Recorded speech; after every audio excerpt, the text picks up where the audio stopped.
Welcome. This is Radio Pras.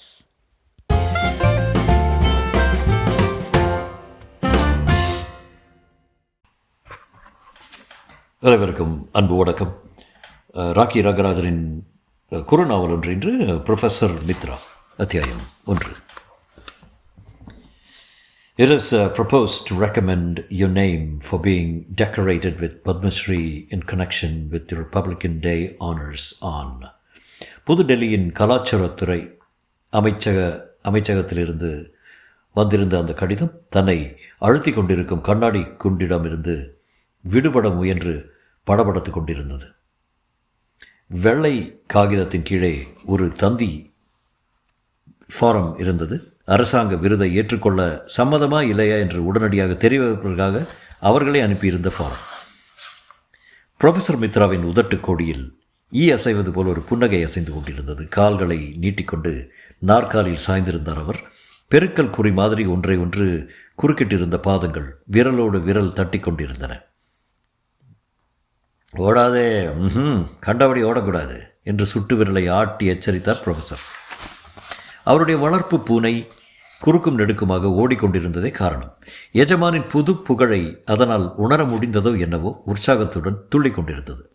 ஜன்னல் பக்கம் தாவாத, வா இப்படி என்றார் ப்ரொஃபஸர். அது கேட்பதாக தெரியவில்லை. டெலிஃபோன் பண்ணி கிணுகிணுத்தது.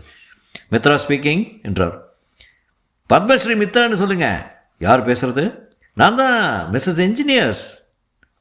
Congratulations professor. இப்போதானே எனக்கே கடிதம் வந்திருக்கு. உங்களுக்கு எப்படி? என் கணவர் டெல்லியில் ப்ரெஸ் கிளப் செக்ரட்டரி. மறந்துடுச்சா? எனக்கு இன்று காலையிலே கடிதம் வந்துடுச்சு. கங்க்ராச்சுலேஷன்ஸ். எல்லாம் உங்கள் ஆசீர்வாதமா? அடேப்பா, பெரிய வார்த்தையெல்லாம் போடாதீங்க professor. You are the biggest showman in the country. மேஜிக்கிலும் சரி, ஹிப்னாட்டிசத்திலும் சரி. உங்களுக்கு தேங்க்ஸ் மேடம். நான் கூப்பிட்டது வெறும் கங்க்ராச்சுலேஷன்ஸ்க்காக இல்லை. இந்த மாதிரி 20ஆம் தேதி உங்களுக்கு, இந்த மாதம் 20ஆம் தேதி உங்கள் பர்ஃபார்மன்ஸ் ஒன்று ஏற்பாடு செய்திருக்கோம். கவர்னர் தலைமையை தாங்க ஒப்புக்கொண்டிருக்காரு. பத்மஸ்ரீ பட்டம் வந்த பிறகு முதல் ஷோ பிரமாதமாக அமையணும். ப்ரொஃபஸரின் முகம் மலர்ந்தது. ஆனால் அதை அவர் வெளிக்காட்டி கொள்ளவில்லை. தேங்க்ஸ் மேடம், கவர்னருக்கு என் நன்றியை சொல்லுங்கள் என்றார் அமைதியாக. மிஸ்ஸஸ் மித்ராவை கூப்பிடுங்களேன், வாழ்த்து சொல்ல வேண்டும். ப்ரொஃபஸர் மித்ராவின் புருவங்கள் சுருங்கின. ஜெகதாவா? சாரி, அவள் இப்போ தான் வெளியே போனான். ஓகே, இனி வாழ்த்துக்கள் வந்து கொண்டே இருக்கும். ரிசீவரை வெளியே எடுத்து விட்டுச்சுறாங்க. ஓ நோ, பஸ்ஸரை அழுத்தினார் ப்ரொஃபஸர். எஸ் சார் என்றபடி இளைஞன் ஒருவன் உள்ளே நுழைந்தான். டெல்லி கடிதத்தையும் தந்தி ஃபாரத்தையும் அவனிடம் கொடுத்தார். சமாதானம் பூர்த்தி செய்து தந்தி அனுப்பிடு. இளைஞன் கடிதத்தை மேலோட்டமாக பார்த்தான். அவன் முகம் மலர்ந்தது. சார், ரொம்ப ரொம்ப சந்தோஷம் சார். Congratulation sir. தேங்க்ஸு. இந்தா உனக்கு ஒரு கடிதம். தம் கைப்படவே டைப் அடித்து வைத்திருந்த இன்னொரு கடிதத்தையும் தந்தார் மித்ரா. சார், பதறினான் இளைஞன். இன்று முதல் வேலை கிடையாதா? சாரி, தேதி பார்த்தியா? கேலண்டரை காட்டினார் ப்ரொஃபஸர். நேற்றுடன் உனக்கு 32 வயது முடிந்துடுச்சே. சார், 4-5 வருடமா நன்னா தான் வேலை செஞ்சேன். அதை பாராட்டி 1000 ரூபா சேர்த்துருக்கேன். செக்கு தந்திருக்கேன். உன்னை வேலையில் சேர்க்கும் போதே சொல்லலை 32ஆவது வயதில் விலகி விட வேண்டும்னு. அது ஏதோ வேடிக்கைன்னு. என் வேடிக்கையெல்லாம் ஸ்டேஜில் தான், வாழ்க்கையில் இல்லை. 32 வயதுக்கு மேலே என்னிடம் யாரும் வேலைக்கு இருக்கக்கூடாது. யாராவது வைத்திருக்கிறேன்னா பாரு, ஸ்டேஜ் அசிஸ்டன்ஸ்லேயோ ஒர்க் ஷாப்லேயோ. சார், வருமானம் இல்லைன்னா என்னால் வாழவே முடியாது சார். தேவையில்லை, 32 வயதுக்கு மேலே யாரும் உயிர் வாழக்கூடாது. அலெக்சாண்டர் த கிரேட் அந்த வயதுக்குள்ளே பாதி உலகத்தை ஜெயித்தான். 125 வயது வரை வாழப்போவதாக சொன்ன காந்தி சுட்டுக் கொல்லப்பட்டதை செய்தார், செத்தார். 32 வயதுக்கு அப்புறம் எதுக்காக வாழறது? தொலையட்டுன்னு எடுபடி வேலைக்கும் பிள்ளைகளை வளர்க்கவும் 2 கிழங்களை விட்டு வைக்கலாம். ரைட், தந்தி அனுப்பிட்டு நீ போகலாம். சில வினாடிகள் மௌனமாக நின்றான் அவன். பிறகு, அம்மா கீழே இருக்காங்க, சொல்லிட்டு போகிறேன் என்றான். எந்த அம்மா? எஜமானி அம்மா. எஜமானிடம் சொல்லிக்கொண்டோ எஜமானியிடமும் சொல்லிக்கொண்ட மாதிரி தான். நீ போகலாம், போ. பலை கடித்து கொண்டு ப்ரொஃபஸர் பேசுவது நன்கு புலப்பட்டது. அவன் வெளியேறினான். ப்ரொஃபஸரின் பூனை மியாவ் என்று கூறியது. ஆனால் விளையாட்டாகவோ சந்தோஷமாகவோ அல்ல, மரண கூச்சலாக மியா மியா என்று இடைவிடாமல் அதன் குரல் ஒலித்தது. ப்ரொஃபஸர் திரும்பி பார்த்தார். ஜன்னலின் படுக்கை வசமாக கம்பிகளுக்கிடையே அது சிக்கியிருந்தது. வெளியே பாய முயன்றபோது ஏற்பட்ட விபத்து. அதை விடுவிக்கும் நோக்கத்துடன் 2 அடி முன்னே சென்றார் மித்ரா. ஆனால் உடன் நின்றார். கொஞ்ச நேரமாக மறைந்திருந்த புன்னகை திரும்ப படர்ந்தது அவர் முகத்தில். பூனை விடுவிக்காமல் திரும்பினார். அறையை விட்டு வெளியே வந்தார். மாடிப்படி வழியே கீழே இறங்கினார். பஞ்சு பொதி போன்ற விருப்புகள் அவருடைய காலடியை அழுத்த பதிந்து கொண்டு மெல்ல மெல்ல பழைய நிலைக்கு பிரிந்து கொண்டன. மாளிகை போன்றிருந்த பங்களாவின் கீழ்ப்புறத்தை அடைந்தார் புரொஃபஸர்.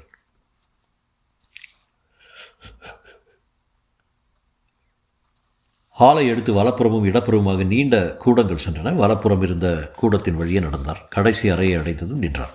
இறுக சாத்தியிருந்த அந்த அறையின் கதவுகள் கண்ணிமைக்கும் நேரம் தாமதித்தார் புரொஃபஸர். பிறகு பேண்ட் பையிலிருந்து சாவியை எடுத்து துவாரத்தில் நுழைத்து அழுத்தமாக ஒரு முறை திருகினார். கதவை சட்டென்று திறந்து வேகமாய் உள்ளே நுழைந்து கதவை சாத்தி கொண்டார். அதன் மீது முதுகை சாய்த்த நிலையில் நின்று அறையை கவனித்தார். எல்லா ஜன்னல்களும் மூடப்பட்டிருந்தன. உள்ளே கும்மிருட்டு, இருட்டுக்கே உரிய புழுக்கமான மனம். அறையின் மூலையில் ஒரு சிறு மெழுகுவத்தி கடைசி இழை வெளிச்சத்தை வெளிவிட்டு கொண்டிருந்தது. தரையில் அதன் முன்னே கால்களை சப்பனமிட்டபடி விரைப்பாக ஒரு உருவம் உட்கார்ந்திருந்தது. பெரும்பாலும் அதன் வெளி விளிம்புகள் தான் புலப்பட்டன. என்றாலும் அந்த கோடுகளையும் வளைவுகளையும் கொண்டு அது ஒரு இளவயது மங்கை என்பது ஊகிக்க முடிந்தது. சீராக ஒரு ஸ்ருதியில் அவளிடமிருந்து சுவாசம் வெளிப்பட்டு கொண்டிருந்தது. எந்த இடுக்கு வழியாகவோ சாமர்த்தியமாக நுழைந்து வந்த காற்று மெழுகுவத்திய ஜுவாலையோடு விளையாடியது. சுடரை அசைப்பதும் சீண்டுவதும் பின்னடைவதும் எட்டி நின்று வேடிக்கை பார்ப்பதும் அது மறுபக்கம் பார்த்தாற்போல் அசையாது நிற்கும்போது அதன் முதுகில் தட்டிவிட்டு கடகடவென்று நகைப்பதுமாக காற்று சேட்டைகள் செய்து கொண்டிருந்த போது அந்த பெண்ணின் நிழல் தரையில் வளைவதும் நெளிவதுமாக ஓடியது. புரொஃபஸர் மித்ரா அவற்றையெல்லாம் கவனிக்கவில்லை. மெழுகுவத்தியின் முன்னே அமர்ந்துள்ள மங்கையர் மீது வைத்த கண்ணை எடுக்காமல் பார்த்து கொண்டே இருந்தார். மாடியிலிருந்து பூனையின் மியாவ் சத்தம் இடையறாது ஒலித்து கொண்டே இருந்தது. அவளுடைய கண்டத்திலிருந்து ஒரு நெடிய மூச்சு வெளிப்பட்டது. மிக கொஞ்சமாக அவள் அசைவது போல தெரிந்தது. நிமே என்று கூப்பிட்டார் புரொஃபஸர் தாழ்ந்த குரலில். அவள் திரும்பி பார்க்கவில்லை. நிமே என்று இரண்டாம் முறையும் கூப்பிட்டார். தூக்க கலக்கத்துடன் படுக்கையிலிருந்து எழுந்திருப்பவளைப் போல அவள் கண்களை கசக்கி கொண்டாள். பிறகு எழுந்து கொண்டார். புரொஃபஸரின் அருகில் வந்தார். இன்றைய அனுபவம் எப்படியே என்று அவர் தோளை தட்டி கொடுத்தபடி கேட்டார் மித்ரா. பரவாயில்லப்பா என்றாள் நிம்மி. மெழுகுவத்தின் சுடர் உன் நெஞ்சுக்குள்ளே இறங்குவது போல இருந்ததா? இல்லைப்பா, கண்ணுக்கருகில் வர்ற மாதிரி தெரியுது. பிறகு அப்படியே நின்று விடுகிறது அல்லது மறைந்து விடுகிறது என்று பதிலளித்தாள் அவள். குரல் வெகு இனிமையாக இருந்தது. கண்களில் கொஞ்சம் கொஞ்சமாக பிரகாசம் ஏறியது. அவள் சற்று ஒல்லி ரகம் போல தோன்றினாலும் பருவத்தின் செழுமை சரியாகவே இருந்தது. எந்த பகுதிகள் எந்த அளவுக்கு வளர்ந்தால் பெண்மையின் மென்மையும் யௌவனத்தின் வசீகரமும் சிறப்பாக இருக்குமோ அந்த அளவுக்கு அவள் தேகம் பொலிவு பெற்றிருந்தது. மன்மதன் சுவைத்து கொண்டிருக்கும் தேன் கிண்ணமாக அவள் உதடுகளில் ஈரத்தின் கசிவு மினுமினுத்தது. என்னோ நீ முயற்சி செய்ய வேண்டும் என்றார் புரொஃபஸர் அவள் கண்களையே கவனித்த வண்ணம். மெழுகுவத்தின் சுடர நீ ஆசையுடன் உன் இருதய வீட்டுக்குள் அழை. குழந்தையை கொஞ்சுவதற்காக கையை நீட்டும் தாயை போல வாவான்னு கூப்பிடு. அது இப்படி வராமல் இருக்கும். அது வந்துவிட்டால் உன் மனோசக்தி பரிபூர்ணமாக வளர்ந்து விட்டதாக பொருள். அவள் தன் கூந்தலை விரல் நுனிகளால் அலைந்து கொண்டாள். இன்றைக்கி எனக்கு சில காட்ரிக்ஸும் சொல்லியிருந்தீங்களேப்பா என்று நினைவுபடுத்தினாள். து என்று இகழ்ச்சியாக சூழ் கொட்டினார் புரொஃபஸர் மித்ரா. அந்த சப்படி வித்தையெல்லாம் அரைவைக்காடு பேர்வழிகளுக்காக ஏற்பட்டது. இருந்தும் கூட பலவற்றை உனக்கு சொல்லி தந்திருக்கேன் நான். அது வெறும் வியாபாரம், மட்டமான வியாபாரம். பிழைப்புக்காக நானும் கூட அதை செய்து வருகிறேன். புரொஃபஸர் சற்று நிறுத்திய போது பூனையின் குரல் ஒரு முறை வலித்தது மாடியிலிருந்து. ஆனால் நீ பயிலப்போவது உன்னை வைத்து பரிசோதனை செய்து நான் அடையப் போவது மேஜிக் மட்டும் இல்லை, உலகத்தையே பிரமிப்பில் ஆழ்த்தப் போகும் மாபெரும் ரகசியமாக அது இருக்கப் போகிறது. நிம்மியின் கண்கள் இப்போது நிலைகுத்தி நிற்கவில்லை. ஆவலுடன் ஆசையுடனும் புதிய உலகத்தை பார்க்கப் போகிற தயக்கத்துடன் தாகத்துடனும் படபடவென்று துடித்து கொண்டிருந்தன இமைகள். புரொஃபஸரை அவள் பார்த்த பார்வையில் பிரியம் இருந்ததா அச்சம் இருந்ததா என்று சொல்லுவதற்கில்லை. படக்கென்று மெழுகுவத்தின் கடைசி சுடரும் அணைந்து பூனையின் மியாவ் குரல் இடைவிட்டு மிதந்து வந்தது. அறைக்குள் 1000 நாவுகளுடன் இறைச்சலிடுவது நிசப்தம். புரொஃபஸர் அலமாரியிலிருந்து ஒரு கருப்பு துணியை எடுத்தார். நிம்மியின் கண்களை சுற்றி காட்டினார். இப்போது என்ன தெரிகிறது என்று வினவினார். எதுவும் தெரியல என்றாள் நிம்மி. ஆனால் சற்று முன்பிருந்த இனிமை இப்போது காணும். புரொஃபஸர் மித்ரா அவளுக்கு பின்புறம் சென்று 2 அடி தள்ளி நின்று கொண்டார். கைகளை நீட்டினார். 2 கைவிரல்களும் அவளுடைய 2 காதுகளை தொடும் அளவுக்கு நெருங்கியிருந்தன. இப்போ தெரிகிறதா? ஆமாம், நீங்கள் என் பின்னால் நின்றுருக்கீங்க, கைகளை நீட்டிக்கொண்டிருக்கீங்க. என் உடைகள் தெரிகின்றனவா? ஆமாம், சட்டப்பைக்குள்ள ஒரு காகிதம் வைத்திருக்கீங்க.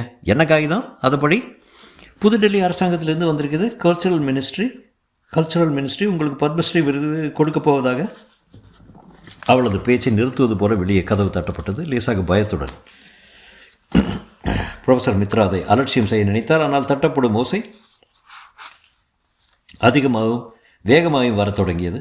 யாருதே என்றார் ப்ரொஃபஸர் கடுமையுடன். நான் தான் ஜெகதா. பதற்றமாக வந்தது பதில்.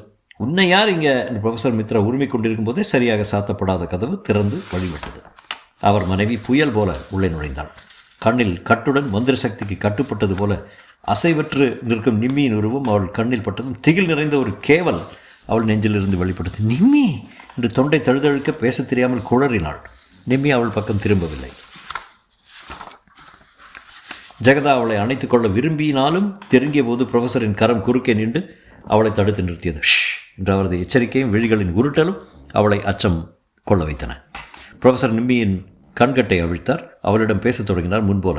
உன் விழிகள் செருகிக் கொள்கின்றன. இன்பமான பரவசம் உன் தேகத்தில் ஓடுகிறது. சுகமான நிதிரை உன்னை தழுவுகிறது. படுக்கப் போயிருக்கிறாய். அதனால்தான் உன் உடல் தள்ளாடுகிறது. அவர் பேச பேச நிம்மியின் தேகம் முன்னும் பின்னுமாக ஆடியது. ஆட்டிவிட்ட தொட்டிலை போல விழுந்து விடுகிற அளவுக்கு அவள் சாய்ந்தபோது சரையலன் தாங்கிக் கொண்ட ப்ரொஃபஸர் தோளில் தூங்கிவிட்ட குழந்தையை கிடத்துவது போல தரையில் அவளை படுக்க வைத்தார். மரங்கள் நிறைந்த நிழலை தவிர வேறில்லாத ஒரு தோட்டத்துக்குள்ளே நுழைந்திருக்கிறாய். அப்பப்பா, எவ்வளவு பழங்கள், எத்தனை வண்ணங்கள், பூச்செடிகள், எப்படிப்பட்ட நறுமணம்! இதோ மலர்களை கொட்டி குவித்து புஷ்ப படுக்கை செய்திருக்கிறார்கள். நீ அதில் சுகமாய் படுக்கிறாய். குளிர்ந்த காற்று உன் மீது வீசுகிறது. நீ ஆனந்தமாக தூங்க தொடங்கிறாய். தூங்கு தூங்கு. நிம்மி துளி கூட சலனமின்றி படுத்திருந்தால் அவளுடைய இமைகள் அழுத்தமாக மூடிக்கொண்டன. ஜெகதா மறுபடியும் அவளை நோக்கி நகர முயன்றாள். ப்ரொஃபஸரின் கை அவள் கையை இரும்பு பிடியாக பிடித்து கொண்டது. வாவலியா என்றார்.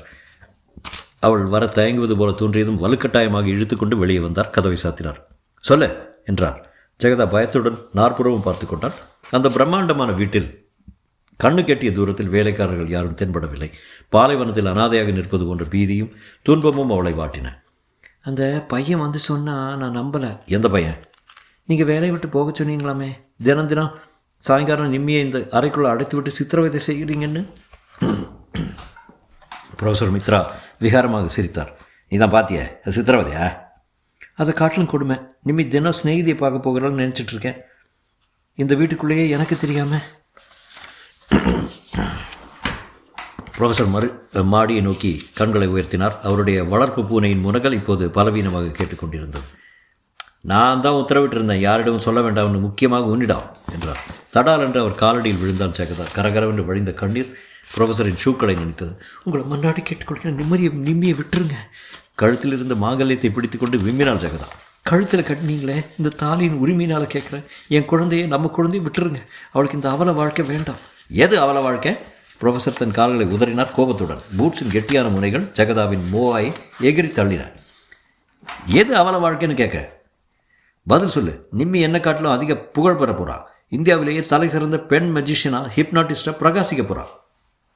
விக்கி விக்கி அழுது கொண்டே இடைமறித்தாள் ஜெகதா. உண்மையான உன்னதமான மேஜிக்கையும் மனோஸ்தித்தியும் நீங்கள் கடைபிடித்து வந்திருந்தால் நானே நிம்மி உங்கள் காலடியில் வச்சுருப்பேன். நீங்கள் கற்றிருப்பதெல்லாம் அரக்கத்தனம், பேய்த்தனம்.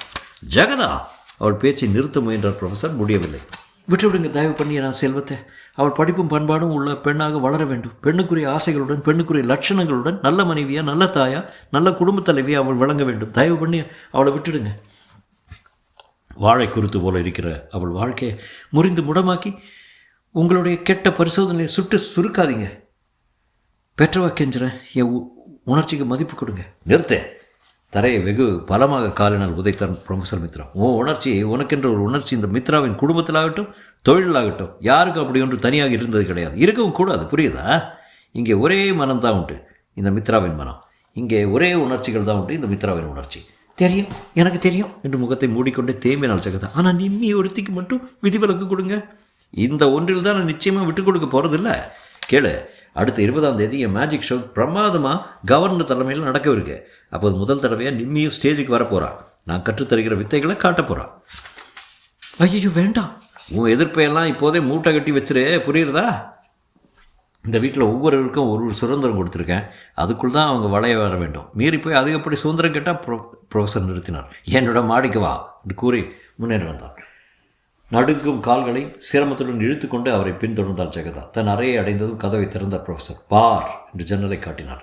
கம்பிகளின் இடுக்கில் சிக்கி வெகு நேரமாக கூவிக்கொண்டிருந்த பூனை உயிரற்ற சடலமாக தொங்கி துவண்டு கொண்டிருந்து கிடந்தது. இந்த கதிதான் என்று தன் வாக்கியத்தை பூர்த்தி செய்தார் ப்ரொஃபஸர் மித்ரா. தொடரும்.